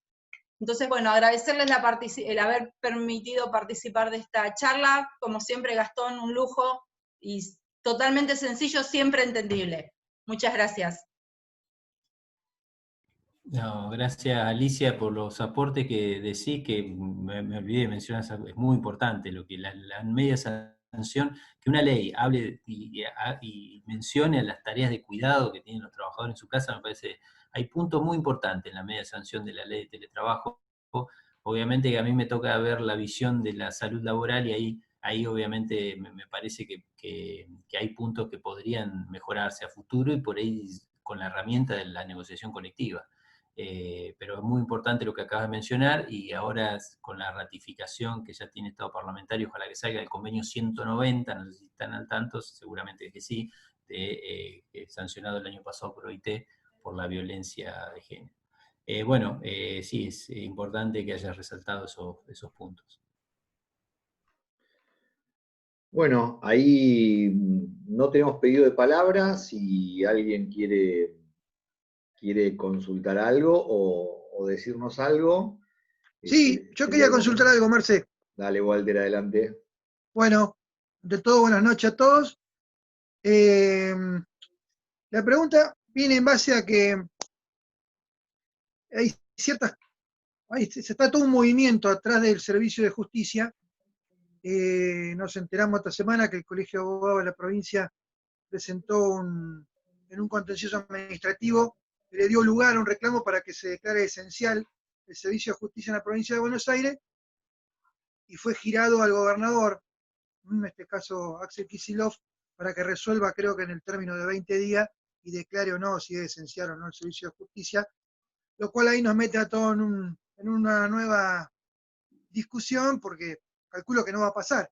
Pero justo como estamos en el medio de negociaciones con el Poder Ejecutivo de la provincia con respecto a la ley marco de paritaria y el convenio, cuando firmamos o vamos a tener la posibilidad de hacer un convenio colectivo con nuestro empleador, esta era la pregunta, todas estas nuevas enfermedades o estas cuestiones de virus y eso, si se puede incorporar, digamos, no a ver si me hago entender, si se puede incorporar este tema en un convenio colectivo. Sí, es muy, muy importante la pregunta que haces, porque ya lo hemos estado debatiendo entre colegas, de si se lo puede llevar a la mesa paritaria. Yo creo que sí, yo creo que la negociación colectiva, que fue la primera fuente de derecho del derecho del trabajo antes que existiera ninguna ley. Bueno, acá está la compañera Alicia de los gráficos.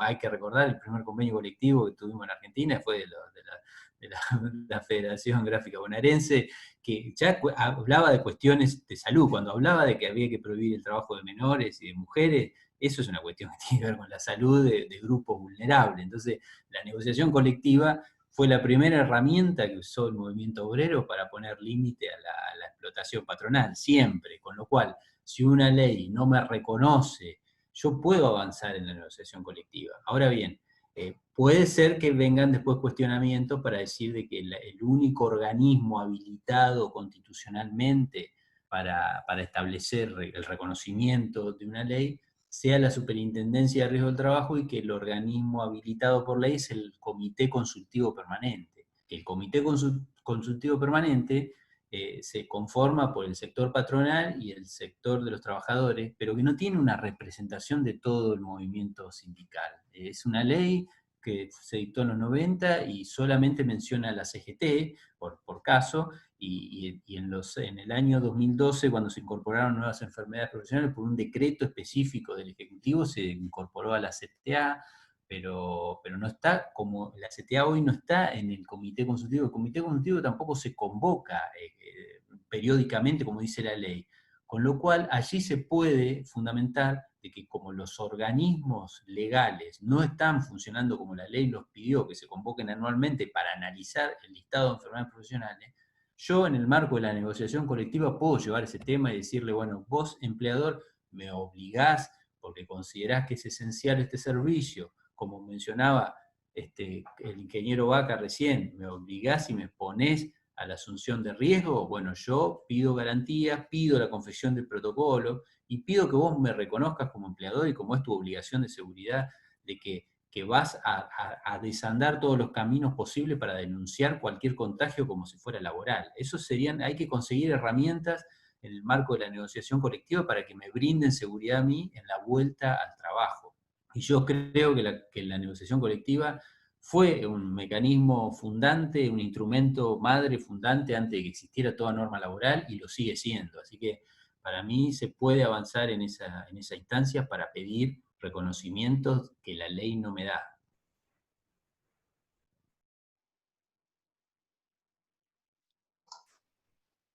Sí, nosotros me parece que tanto en el Poder Judicial como en otros ámbitos del Estado, la verdad que tenemos un camino largo, digo, por delante en el sentido de reconocimiento de derechos, en todo sentido, digo, ya de la ley de contrato de trabajo hasta la ley de RT y un montón de cosas como que los trabaja. Y ahora, digo, la ley de teletrabajo, los trabajadores estatales quedamos al margen y tenemos que dar una pelea por empezar ahí a sumarnos.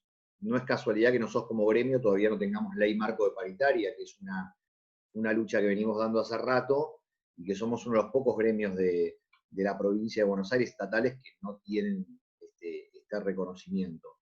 Y la verdad que, bueno, eso justamente porque discutís con sectores como o el Ejecutivo o los municipales con los intendentes, no son nuestro caso encima con la Corte, donde, bueno, son muy conservadores y muy reacios a reconocer los derechos a los trabajadores.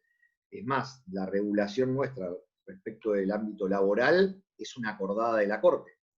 Entonces, los derechos que tenemos o las condiciones de trabajo están en esa disputa diaria, y nosotros lo hemos visto hace unos años, cuando nos cambiaron el horario de un día para el otro, el horario era de 7:30 a 13:30, y el presidente de la Corte en ese momento un día dijo, bueno, cambio una condición de trabajo esencial, porque uno también organiza su vida y había muchos trabajadores judiciales que tenían otras tareas, no solo en su casa, sino otros trabajos, y de golpe el presidente de la Corte sacó una acordada y nos cambió el horario de 8 a 14, modificando el horario laboral así, sin ningún trámite, con una acordada. Y bueno, eso la verdad que a nosotros nos perjudica mucho, y la verdad que la necesidad, vamos viendo, de tener una ley marco de paritaria y un convenio colectivo donde podamos discutir estas cosas que son novedosas. Digo, hoy lo del COVID es novedoso, pero la verdad que venimos con un retraso en ese sentido importante, y esto de la aplicación de los comités de seguridad e higiene dentro del ámbito del Poder Judicial, la verdad que es es una pérdida de derechos importante porque vemos cada día cómo las dependencias y todos los lugares vienen perdiendo mantenimiento, no hay inversión, cada vez trabajamos más, cantidad del que, los abogados, seguramente vos, Gastón, lo ves cuando vas a un juzgado laboral, la cantidad de expedientes que hay en esos juzgados donde no puedes ni entrar ni pasar. Nosotros hemos visto en juzgados civiles donde están preparados para que entre una silla de ruedas porque tienen puertas grandes, que no puede entrar una persona a declarar o a hacer un trámite adentro que tiene silla de ruedas porque se achicaron los pasillos todo por las pilas de expedientes. Entonces, bueno, son derechos, y los compañeros, digo, trabajan ahí todos los días. Son derechos que vamos perdiendo y la verdad que necesitamos reconocimiento de una ley marco de paritaria y empezar a discutir en el convenio colectivo estas cosas novedosas, pero que hacen a los derechos diarios y a poder tener estas condiciones de seguridad, y de salud y de prevención dentro de los lugares de trabajo. Sí, eso es, como vos decís, pareciera casa de herrero, cuchillo de palo, es decir, los propios trabajadores judiciales están todo el tiempo ventilando. Yo veo el fuero laboral, donde yo conozco de capital y de provincia, que están constantemente en debates sobre condiciones de trabajo, y las condiciones de trabajo en que trabajan ustedes dejan mucho que desear por la falta de recursos, por la desidia, y bueno, y la verdad que la Corte, a veces es interesante ver cómo la Corte, cuando tiene que fallar cuestiones ajenas, aplica toda la normativa internacional y resalta la obligatoriedad del respeto de los derechos laborales, pero cuando tiene que funcionar hacia adentro como empleadora, no hace lo mismo. Bueno, hoy comentábamos ahí en un grupo de abogados, tenemos acá en La Plata, un fallo reciente que salió de un accidente muy grave que hubo de un trabajador de la Municipalidad de La Plata, y donde reconocía una indemnización plena y la consideración de deuda de valor, como siempre hablamos nosotros, porque después las indemnizaciones se valorizan en el tiempo. Nosotros lo que decimos, acá hay un valor vida humana, un valor incapacidad que debe ser reparado. Ya no se puede volver atrás del accidente, pero el accidente ocasionó esta consecuencia que es gravísima. Vos no podés ahora aplicarme una indemnización totalmente devaluada, y fue un juicio que se ventiló en instancia originaria de la Corte, es decir, antes de que se instalara el fuero contencioso administrativo. Debería darle vergüenza, un accidente del año 1999, fíjese cuánto pasó, recién sale sentencia ahora, salió una sentencia magistral de 100 páginas, todo muy lindo. Ahora digo, ¿cuál es la respuesta inmediata que da el sistema de justicia a un trabajador accidentado? Pareciera que los jueces viven en otro mundo. Yo creo que la inmediatez en la atención y en la respuesta está también, el servicio de justicia debe estar a la altura, pero un sistema donde no hay recursos y ustedes trabajan en condiciones con estructuras totalmente obsoletas, es un tema a mejorar. Ahora, con la reforma que se aprobó en la provincia del fuero del trabajo, una doble instancia, todavía no está ni siquiera prevista los edificios donde van a funcionar. Es decir, siempre es así, se hacen las reformas y después se piensa a ver cómo trabajan. Bueno, en Capital, yo me acuerdo en los 90, fines de los 90, se había sacado un empleado judicial por juzgado, eso fue famoso, todavía lo recuerdan los empleados judiciales del fuero laboral. Le sacaron un empleado de cada juzgado y lo mandaron a la justicia comercial, porque en aquel entonces se había modificado la ley de quiebra y todos los juicios laborales eran chupados por la justicia comercial. Bueno, después se reformó nuevamente la ley de quiebra y volvimos a recuperar de que los trabajadores que tramitaban un juicio laboral lo tramitaran en el juzgado laboral y no en la justicia comercial. Eso se reformó obviamente luego del año 2003 con el cambio de gobierno, pero nunca se devolvió ese empleado judicial de la justicia comercial. Entonces quedaron los juzgados laborales recuperando un trabajo que se le había sacado en la década de los 90, pero nunca le devolvieron el trabajador menos que tenían por juzgado. Entonces, todas esas cuestiones que hacen a las condiciones en que trabajan ustedes, yo creo que no son casuales, porque yo creo que hay una desidia muchas veces de la Corte como cabeza de poder, de no querer mejorar esas cuestiones, porque ellos mismos nos dan el ejemplo. Basta este ejemplo que le acabo de nombrar, de que tuvieron un juicio originario de un accidente muy grave, del 2009, que recién acaban de dictar sentencia ahora, cuando ellos eran instancia originaria del fuero contencioso administrativo. No dan el ejemplo, con lo cual es difícil a veces hacerle entender de que deben garantizar como empleadores también las mismas condiciones que tienen los trabajadores privados. Bueno, ahí abrimos de vuelta la palabra si alguno más quiere hacer una consulta, si no ya vamos terminando. Un ejemplo igual de lo que decís vos, Gastón, es que hace unos días, el Día del Padre creo que fue, la Corte sacó una resolución, un protocolo de sanidad, un protocolo sanitario para la puesta en funcionamiento de las dependencias, de todas las dependencias judiciales. Lo sacó el domingo a la noche, y el lunes a la mañana tuvo que sacar una aclaratoria diciendo que era solo para las dependencias que se abrían, de los juzgados de paz que se abrían en el interior. Porque si ese protocolo se aplicaba a toda la provincia de Buenos Aires, teníamos que cerrar todos los juzgados que estaban de turno o con guardias mínimas. Lo cual marca que los tipos sacan un protocolo para 33 juzgados de paz y no lo pueden aplicar en las dependencias que están funcionando porque no tienen los elementos para que para garantizar lo que vos decís, la seguridad de los trabajadores, la salud.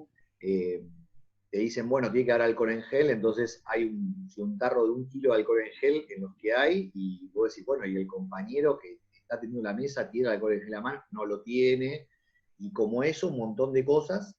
Así que el lunes a la mañana sonó, parece que el teléfono de la Corte varias veces de todos los juzgados que iban a cerrar porque no tenían las condiciones para cumplir con esa acordada, y al ratito sacaron una acordada diciendo que, bueno, solo se aplicaba a los 33 juzgados de paz que se abrían, no a la justicia, no a toda la justicia. Así que, bueno, tenemos un protocolo de salud y seguridad para el COVID que se aplica a una parte ínfima del funcionamiento del Poder Judicial, y encima es a los juzgados de paz que están fuera del AMBA.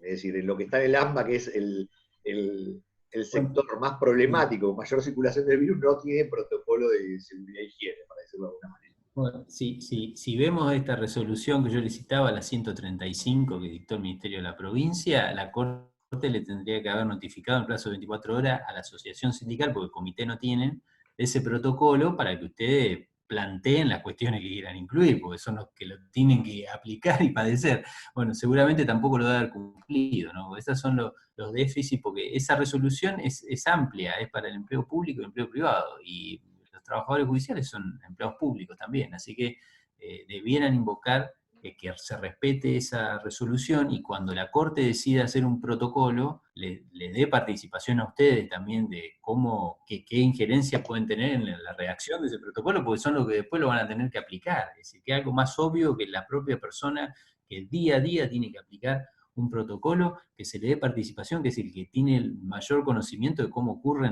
la dinámica de trabajo, es decir, en el puesto de trabajo, en el lugar de trabajo. Esos son grandes déficits porque tenemos una concepción del empleador, el empleador que impone condiciones que históricamente arrastramos y que nunca pudimos superar. Y cuando hablamos de condiciones de salud, estamos hablando de un derecho colectivo que nos incluye a todos, y que los trabajadores tenemos sí o sí el derecho y la potestad y la obligación de debatir en qué condiciones vamos a prestar nuestro trabajo. Federico, tenías la mano levantada, ¿querés decir algo más? Sí, quería decir algo.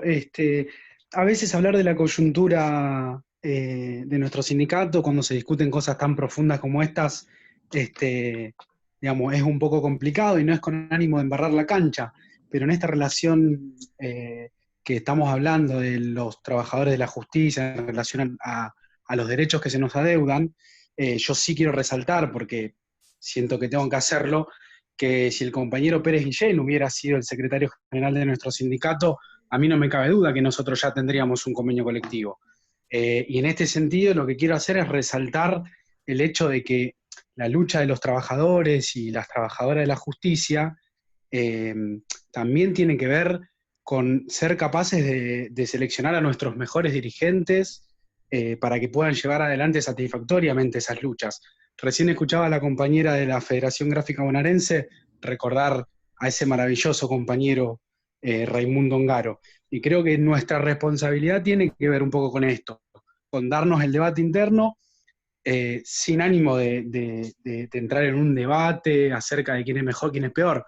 Simplemente en esta animosidad que tenemos los trabajadores de buscar siempre la unidad, que esta unidad sea en función de nuestros derechos, pero teniendo presente quiénes son los compañeros y las compañeras que van a llevar adelante estas luchas.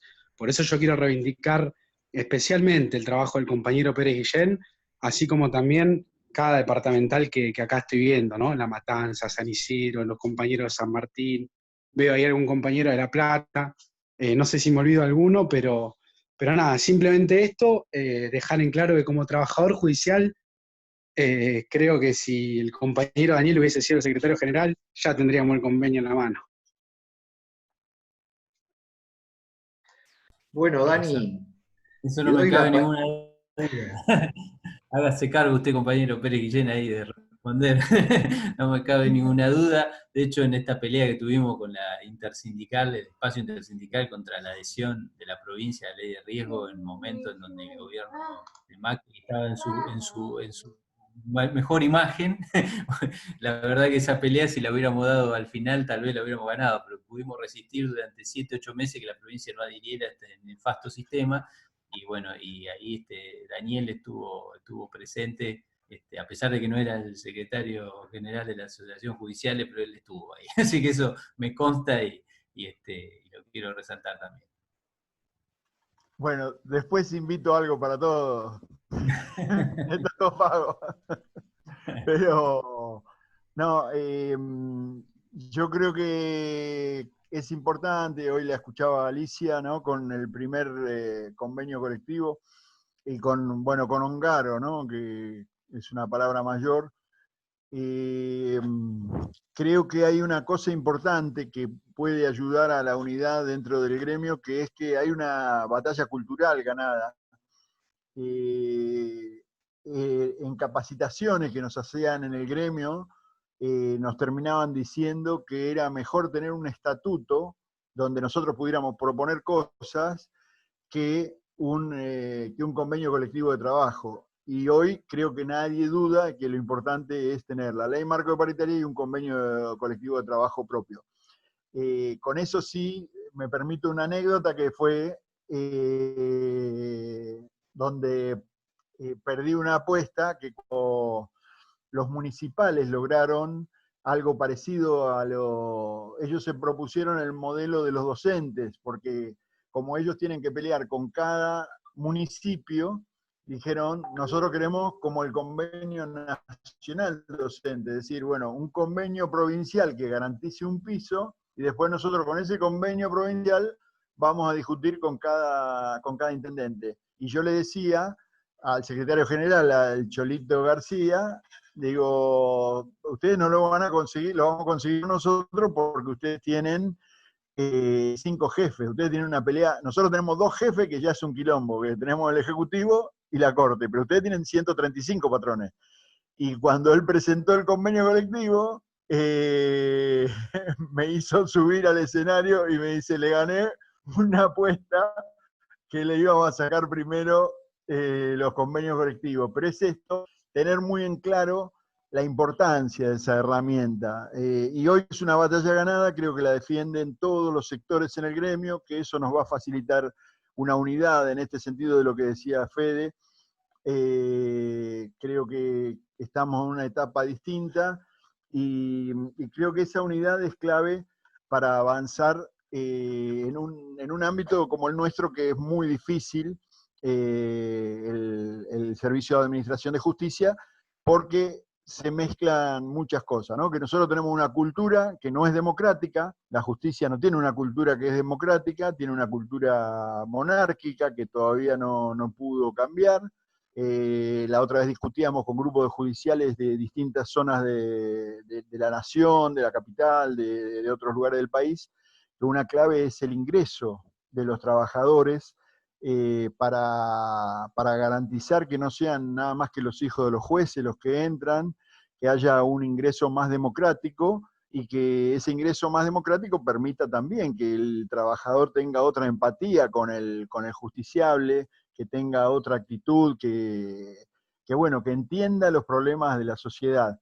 Nosotros tenemos un desafío muy grande hacia adelante y creo que tenemos que hacer un esfuerzo para capacitarnos mucho. Creo que esto que hoy, esta posibilidad que nos da Gastón, lo que nos dan los compañeros de la Intersindical de Salud y Condiciones de Trabajo, me parecen muy importantes y que son un primer paso para lo que tenemos que estudiar nosotros, para lo que tenemos que lidiar, porque aparte nosotros lidiamos con los dueños de la ley. Hay otro, esto que decía Gastón es clarísimo. Nosotros teníamos a la doctora Ferreiros en San Isidro, que después se fue a la Cámara Nacional del Trabajo por una mina que sabía mucho. Primero y principal, era una maltratadora de los trabajadores en su lugar de trabajo. No existían los derechos. Ahora, vos ibas a hablar y te corría por izquierda, ¿viste? Te explicaba todos los derechos de los trabajadores. Y después no sacaba jamás una sentencia. Ahora, cuando sacaba una sentencia, como la de la arenera de San Isidro, debe haber sido la única sentencia en 8 años que sacó, era una sentencia ejemplar, que por supuesto va a estar en los libros del derecho del trabajo y todo esto. Y esto que decía Gastón, sacan una sentencia, la Corte saca una sentencia y te dice, porque usted tiene que cumplir con esto, esto y esto y esto. Y vos le decías a la Corte, ¿y vos cumplís con alguna de esas cosas? No, ellos no cumplen con ninguna de esas. Pero hoy Gastón y los compañeros nos dan una cantidad de elementos sobre los cuales tenemos que profundizar y adecuarlos a la pelea esta que tenemos con la Corte, que son por el lado donde tenemos que entrar. Y no es con juicios. Nosotros tenemos como 5 juicios ganados a la Corte, ninguno de ellos pudimos aprovecharlo, porque son los dueños de... Yo siempre cito al Martín Fierro, de la ley es como el cuchillo, no ofende al que lo maneja, no, es clarito. Entonces, creo que nosotros, toda esa argumentación legal es para articularla sindicalmente, en la mayor unidad posible. Pero la herramienta es la ley marco de paritaria y el convenio colectivo, porque estamos en un terreno donde hasta te desconocen las leyes o la Comisacep, la ley de asociaciones profesionales, digamos, pretenden todo eso. Nosotros ahora, cuando no hay un protocolo, por ejemplo, para tratar el tema del coronavirus, decimos, bueno, hay un protocolo muy bueno de la provincia de Buenos Aires, hay uno del Ministerio de Trabajo, y bueno, nosotros tendremos que ir a discutir con lo que hay, pero también haciendo el quilombo que tengamos que hacer contra la Corte para que se cumplan esas medidas de seguridad, porque estamos cuidando la vida de los compañeros y la vida de los justiciables, y lo que se explicaba hoy acá también, la vida de los familiares de los compañeros. La verdad que quiero agradecerle especialmente a Gastón y a las compañeras y los compañeros de la Intersindical, y comprometer de nuevo a los compañeros y a las compañeras nuestras a participar de ese espacio, porque aparte es un aprendizaje de unidad sindical, de respeto, de un modelo de construcción sindical que necesitamos.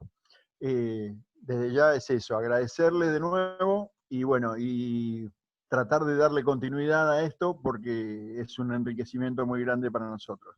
Gracias. Abrimos, si quieren abrimos todos los micrófonos para saludarnos antes de cerrar la charla.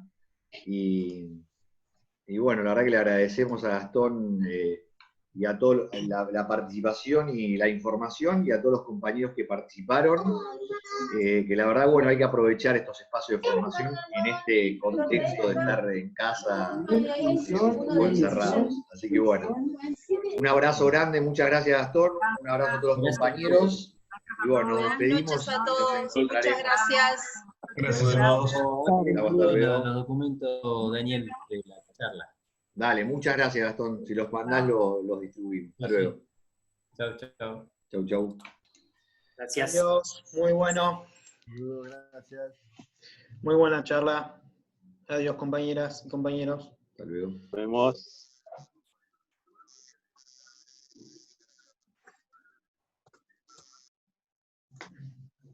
Hasta luego, compañeros. Chao, hasta luego.